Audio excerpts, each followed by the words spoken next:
Joining us now from Washington, D.C., Congressman Rob Wittman. He represents the 1st Congressional District. That's the Central Virginia area. And he is a Republican. He's also a candidate for governor of Virginia in 2017. That will be most likely the candidate will come from a nominating convention that, if I had to guess right now, I would say it would be in May, and it will be in 2017. So before I get Congressman Wittman on, just let me say this, because it's not really appropriate to get him to comment on it, but there will be a convention. I believe that the State Central Committee is going to honor their word. I think they have to do that. There will be a convention, and I know who the nominee is not going to be, and that's Ken Cuccinelli. Based on what I saw in Harrisonburg Saturday, I wouldn't vote for that man for dog catcher, and I have talked to thousands, not hundreds, thousands of people who were outraged by what happened at that Harrisonburg convention and would never vote for him again based on his behavior there and what he did. So the 3 candidates for governor right now include Congressman Rob Wittman, who will be with us momentarily, businessman Ed Gillespie, who ran for Senate against Mark Warner in 2014, and likely entrant Corey Stewart, who is the chairman of Prince William. Congressman Dr. Wittman, good to have you with us, sir. Thanks for joining us today. John, thanks. Thank you so much. It's great to be with you this morning. Okay, so let's start with Paul Ryan, because we've been talking about this all day, and I know this is a touchy subject. He is your leader. But, Congressman, a lot of people outraged on my show today that Paul Ryan took the position that Trump had to go meet with him, and he was withholding his backing of the nominee who got tens of millions of votes across the country. They're still piling up. Trump has set a record for getting the most votes ever in a Republican primary process, and we still have 8 states to go, so he's going to even shatter that. And then you've got the Speaker of the House saying that he's not comfortable with the nominee and they have to have this meeting, and then he says the meeting is productive. Did Paul Ryan get the memo, sir? Well, I can tell you from my perspective, John, that I believe that when the people speak, that members of the party, leadership, however you want to term them in the party, members of the party, elected leaders, need to say we're going to support our presumptive nominee, that being Donald Trump. I think that's why we are Republicans, and there may be disagreements there, and I understand you want to sit down and work through those, but I don't think that you can equivocate about saying this is the nominee of our party, the presumptive nominee, and that we are going to support the nominee of our party. I understand Paul wanting to sit down with Mr. Trump, talk about issues, make sure that folks are on the same page as much as they can be. But I don't think it's smart to equivocate or to in any way give a sense that there is any question about whether or not you will be behind the nominee of the party. And I'm assuming that Paul did that so that you could actually result in this meeting, although I don't necessarily believe that he had to do that in order for that to happen. But that's the decision that Paul has made. I was pretty direct once the election in Indiana took place, and it was very apparent that Mr. Trump was going to be our nominee, and that is that I said I'm supporting our nominee. He is the nominee of the party, and that's our role to reflect the will of the people. And John, you put it well. It is indeed an electoral process where the will of the people is reflected in who the party's nominee is going to be. And to me, it's our job also as elected leaders who have been put in place by the people to stand behind the party's candidate. Well, I think what you said is exactly right. And I want to tell our listeners that you have been consistent from the very beginning coming on our show that said that you would indeed give your full endorsement and backing to the Republican nominee, regardless of who it is, including Trump or Cruz or anybody else. And you've said that from day one, and I admire that, and you've certainly stuck by your word. And I appreciate what you're saying tonight because, Congressman, a lot of people just outraged over Paul Ryan's behavior. And a lot of us are saying, it's the same old story with your leadership in there. It's like they just don't understand what is going on around them. I was not in favor of making Paul Ryan speaker. I know we talked about that many times, but it's almost as if he's tone deaf, like he doesn't understand what the people are saying. And that's been the problem with Republican leadership. They're not responding to their base of voters that are sick and tired of the nonsense that goes on up there. And the fact that, I tell you what really bothers me, okay? Mm-hmm. It seems like Paul Ryan is fighting Trump more than he's fought President Obama since he's been in there. So that's the thing that is bothering many of the rank and file Republicans and the deluge we had of people calling into our show earlier, that if he would only show the same fight against Obama, maybe he would have actually gotten something done. Well, John, I tell you, from the perspective of people's frustration, I am right there with them, frustrated in the things that need to be done up here. And you're correct, leadership needs to be held accountable. Those are the things that need to happen, whether it's, getting appropriations bills done, getting things to the president's desk. I mean, that's where we draw the contrast, and you can't be afraid of doing that. And that to me is what absolutely has to happen. It's what did not happen under John Boehner, and one of the reasons I was very critical of him and not getting the basic elements of what needs to happen in the House. Now, I have pressed Speaker Ryan to do the same. I think he has the opportunity to do that. I'm hoping this year that he demonstrates the both the will and the ability to do that. I think as part of that too, with him being, the leaders one of the leaders in the forefront of our party, he does have an obligation to make sure that he is uniting the party, and that means to have conversations with Mr. Trump, I think, is great, but he cannot be ambivalent about supporting our party's nominee. Now, I think eventually he gets there. I would have taken a different tact in how I would have engaged Mr. Trump, but then again, I'm not Paul Ryan, but I have let him know, what I'm hearing from folks back in the district, and that is a want for Paul to come out and say, listen, I am there with Mr. Trump in this endeavor, and that I will engage him on those things where there might be disagreements or a thought about how to do things differently. But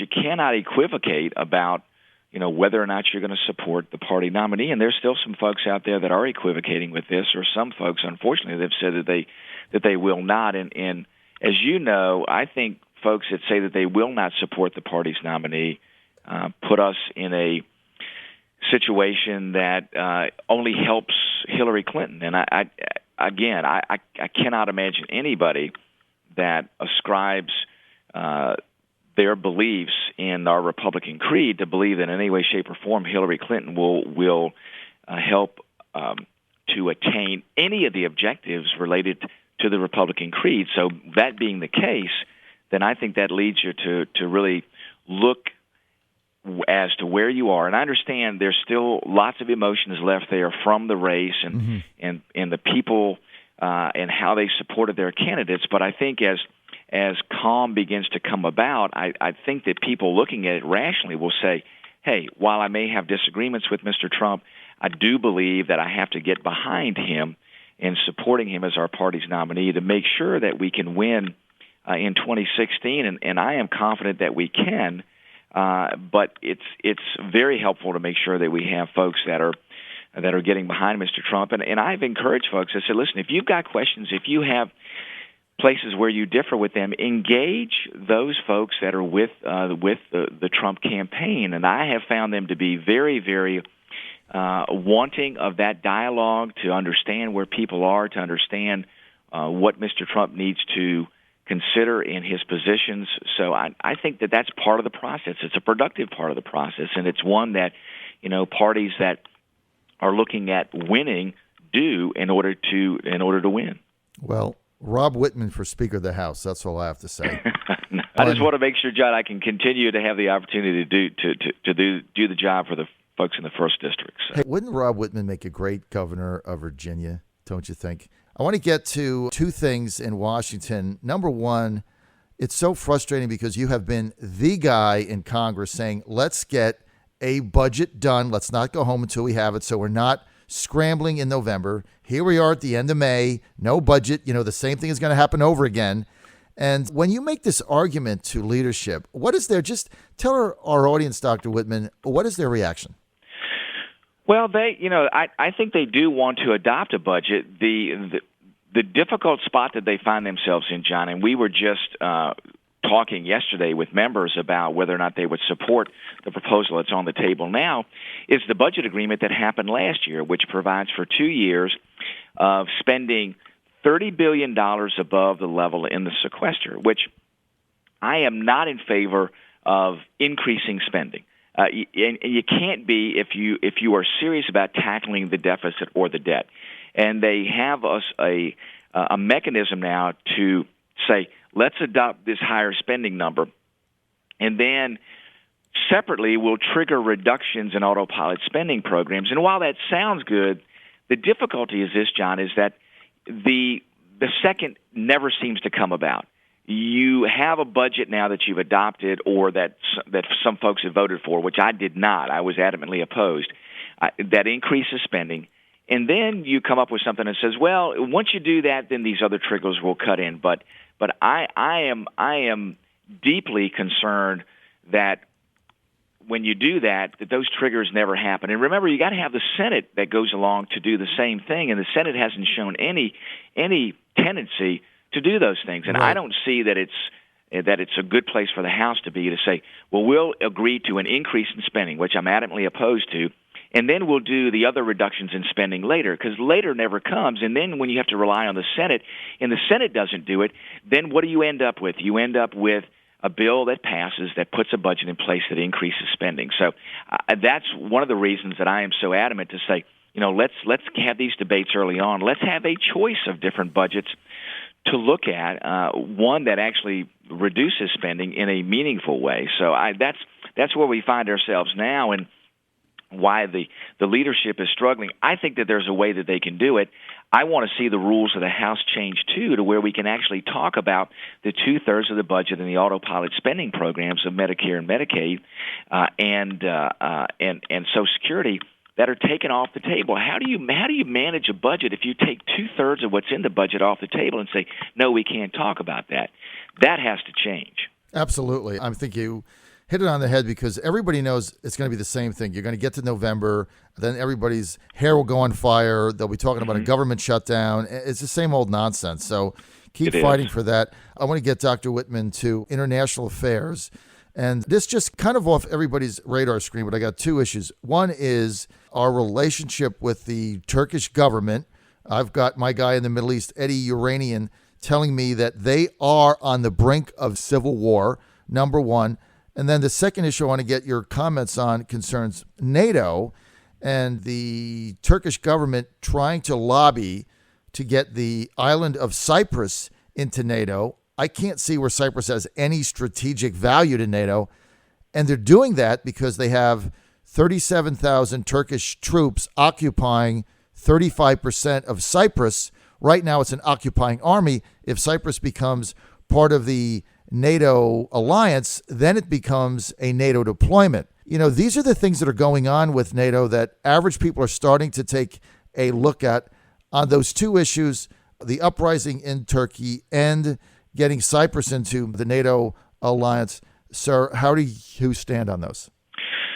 Well, first of all, the uprising in Turkey is deeply concerning, because Turkey does provide at least some stability there next to Syria, and having an unstable Turkey next to the situation in Syria is very, very troubling. We just had a classified briefing yesterday on all the security issues going on in Syria, and there's enough to worry about there. I am even more concerned when you have the instability there that you're seeing in Turkey, President Erdogan there, and the things that he has done.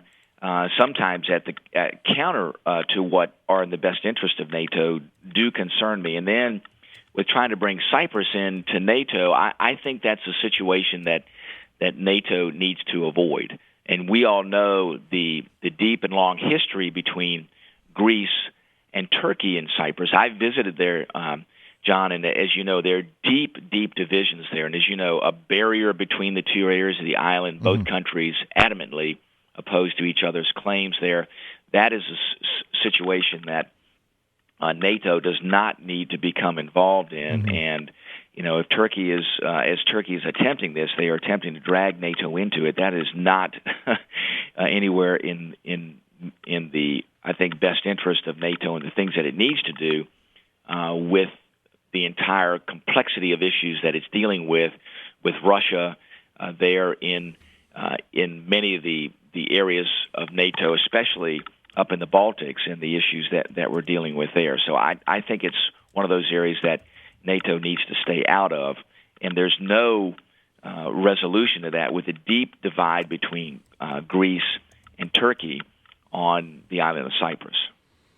Okay, we agree totally on that. I got 2 more minutes. Final question centers on Brazil and the impeachment of their president, Dilma Rousseff. How does that affect the United States?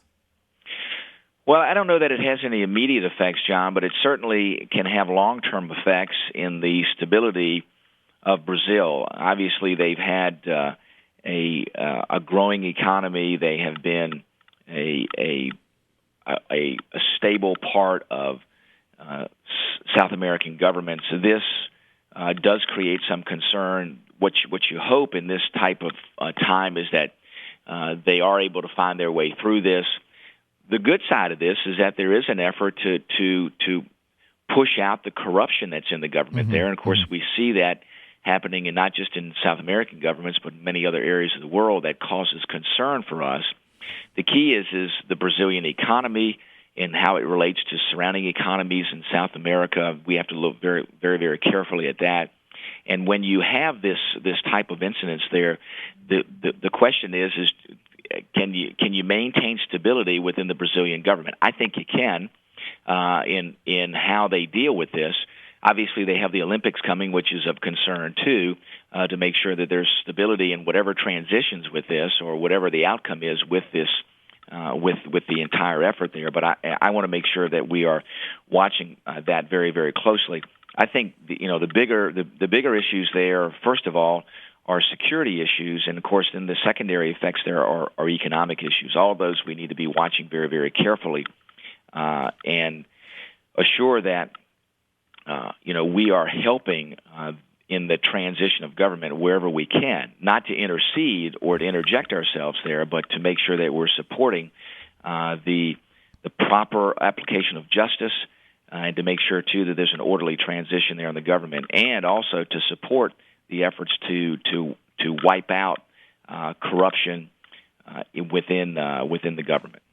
Okay, we're out of time. I want to thank Dr. Rob Wittman for being with us, Republican Congressman, 1st District of Virginia. He is also the chairman of the All-Critical House Readiness Subcommittee, part of the Armed Services Division. For more information, go to whitman.house.gov, whitman.house.gov. Congressman, it's always an honor to have you on, sir. Thank you so much. John, great to be on with you. All right, thank you so much.